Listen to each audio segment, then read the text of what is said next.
I'm following this abandoned railroad track, and there's an old locomotive up ahead, it looks like that. And this is a water tower. This was for the steam locomotives at the time. This was just the piping. Now it's all gone. There's also this foundation, but that's it. So we're gonna continue onward and keep exploring.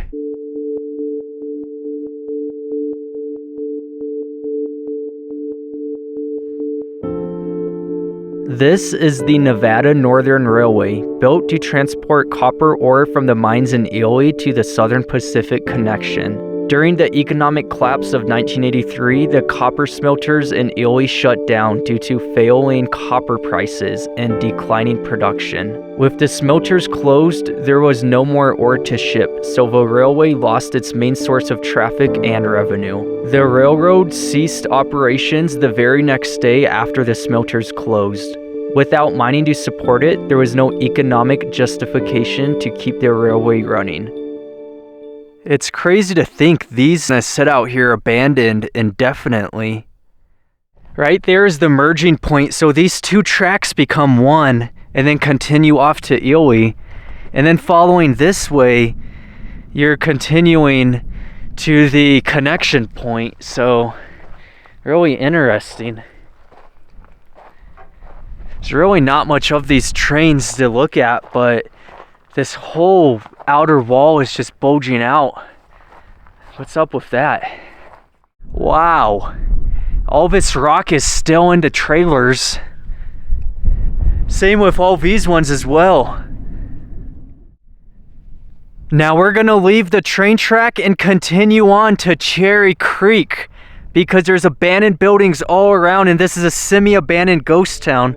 Let's go check it out.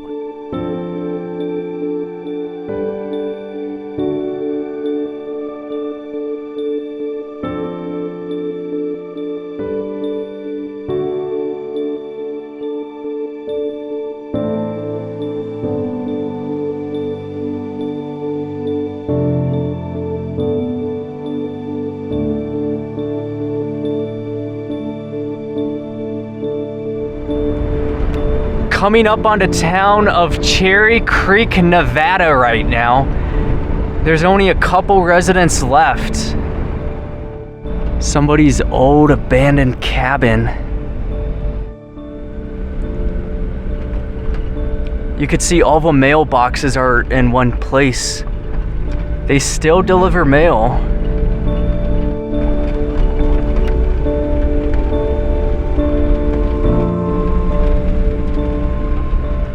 Cherry Creek is just a lone town. There's no services. You don't even have cell phone service in this town, let alone anything else.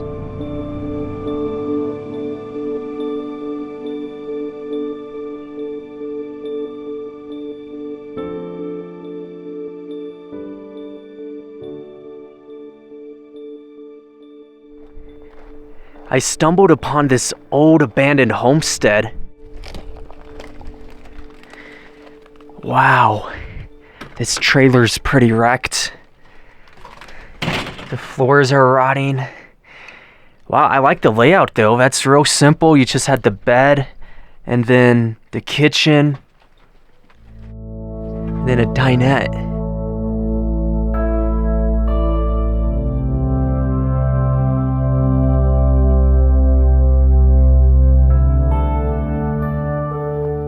So someone was living up here, and I assumed they had electricity because there's a huge power line going through the canyon.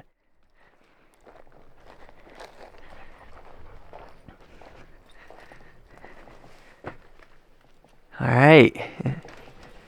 Wow. Pack rats have definitely taken it up. We don't want to stir anything up in this. And I go straight to the bathroom, and that's all wrecked. We'll see it from the other entry. Alright, this place gives me the creeps. The Christmas lights still being up. This is a creepy one.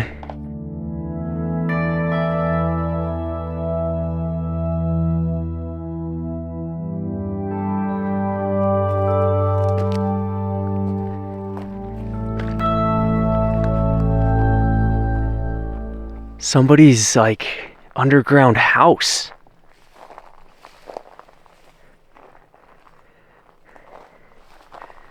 Oh, it's so overgrown. So that's somebody's underground house. They had stairs going up. And I don't know why they would build it on the side of the mountain like this, but I haven't seen anything quite like this before. It's unique.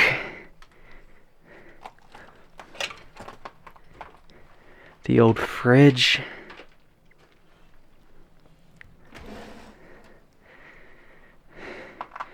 Let's see.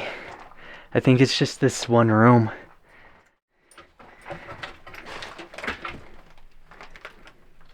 There you have it.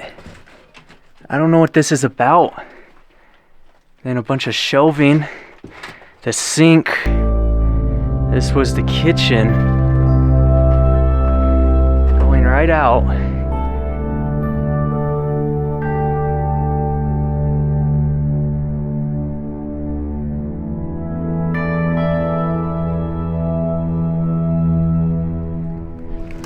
A storage shed. It's all gone.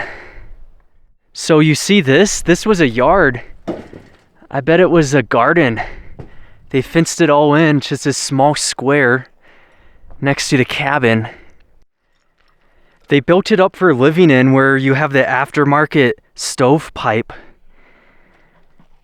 And that's it.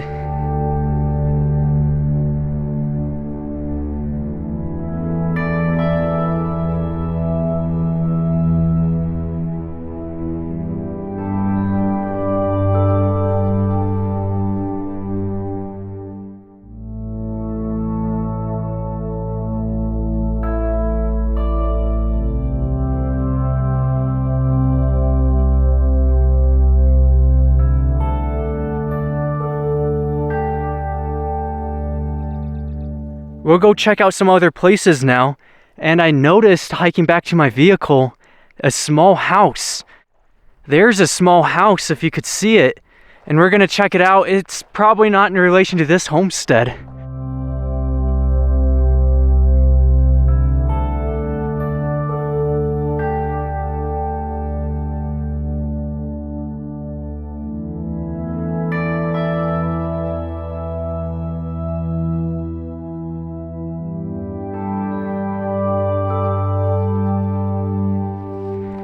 Just coming up to this abandoned house that's covered in shrubbery, and the nature is taking over.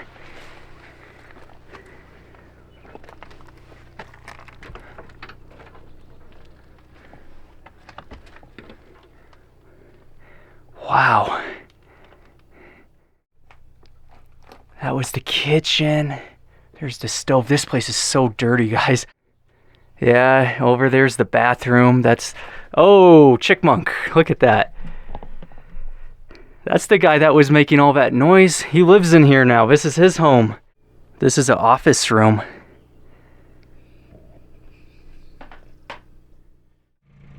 I've been following this road and I haven't seen anything. We do have an amazing view. It's golden hour. The sun's setting in 30 minutes.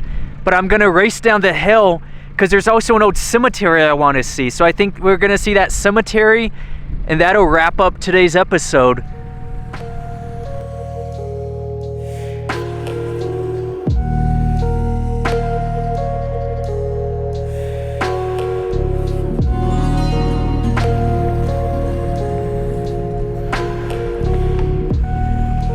Nice, so we could actually drive right through this cemetery.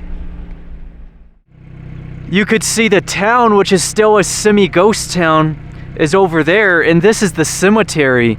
Now, since there is a couple residents that still live in the town, that means this is technically still an active cemetery, despite the declining population. 1833 to 1907.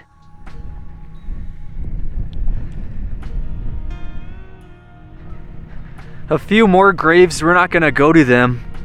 But then, yeah, like this, it's just cinder block. We're just driving through, which not all cemeteries are like this. Most of the pioneer cemeteries, you can't just drive through it. But I suppose since it's still active, they keep a road in it.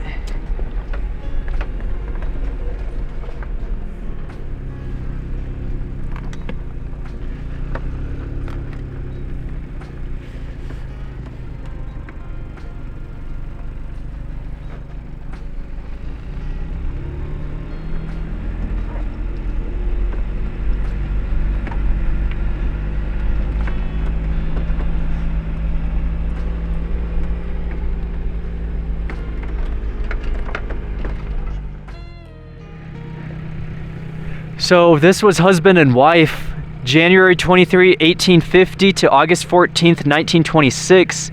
Then Annette, May 25th, 1850 to January 9th, 1937.